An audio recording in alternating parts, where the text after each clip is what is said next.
बोल काली मैया की जय। आज काली मैया का बहुत सुंदर भजन हम गा रहे हैं, तो भजन को पूरा सुने, एंजॉय के साथ सुने।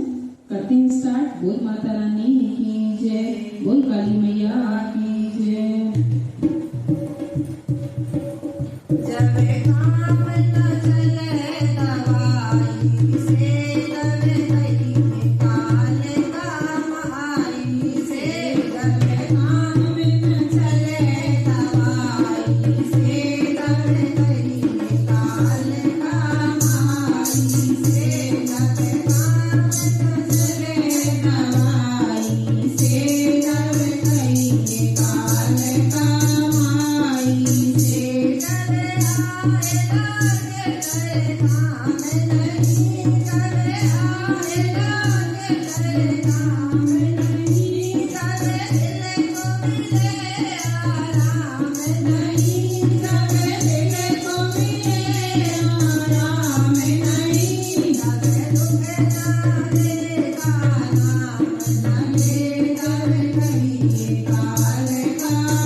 भजन आपको अच्छा लगा हो तो लाइक शेयर सब्सक्राइब और कमेंट करना बिल्कुल बोल माता रानी की